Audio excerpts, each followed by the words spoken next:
এখানে ফুলকপি আর আলু দিয়ে রান্না করে নিলাম। কালারটা হেভি সুন্দর হয়েছে, মানে পচা হয়েছে কালারটা। এই কপি আর আলু ভাজতে যাইয়ে পুড়ে গেছিল কপিটা, এই জন্যে দেখতে এরকম লাগছে।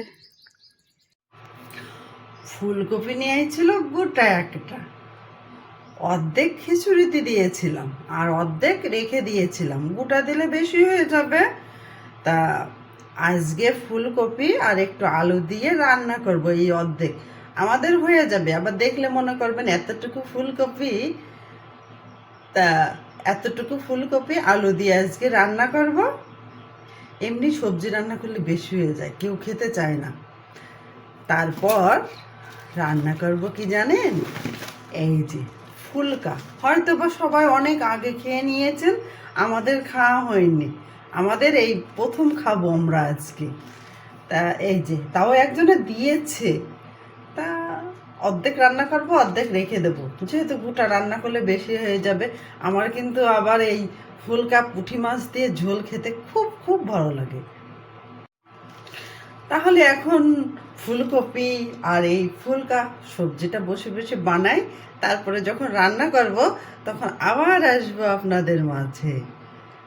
এখানে তেল দিয়েছি, ফুলকা দিয়েছি, লবণ দিয়েছি, হলুদ দিয়েছি আর কাঁচামরিচ দিয়েছি। এইভাবে ভেজে নিব।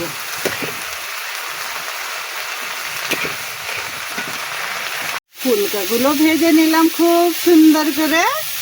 এবার এখানে রান্না শুরু করে দিলাম। আবার এখানে রান্না করছি ফুলকপি আর আলু দিয়ে।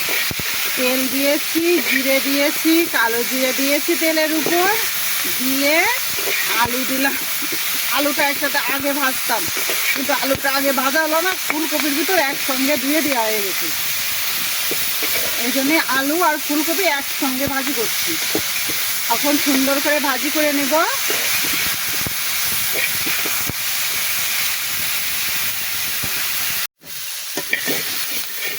আলু আর ফুলকপি ভাজতে দিয়ে একটু নিচে গেছিলাম, এই যে পুরা পুরা হয়ে গেছে। আর ভাজবো না, জল দিয়ে দিই। মাথা গেছে পুরা পুরা হয়ে, জল দিয়ে দিলাম। লবণ কি বলছি, চিনি দিয়ে দিলাম, বলছি লবণ দিলাম, চিনি দিয়ে দিলাম, একটু চালের গুঁড়া আর একটু দুধ দিয়ে দিলাম।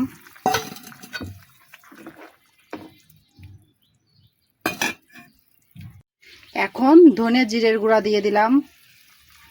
এখানে কাঁচা জিরে বেটে দিতে পারেন, আমার দেওয়া হয়নি, আমি জিরে তেলের উপর দিয়েছিলাম। একটু গরম মশলা দিয়ে দিলাম।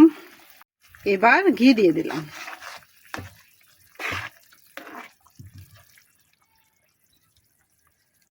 এখানে ফুলকপি আর আলু দিয়ে রান্না করে নিলাম। কালারটা হেভি সুন্দর হয়েছে, মানে পচা হয়েছে কালারটা।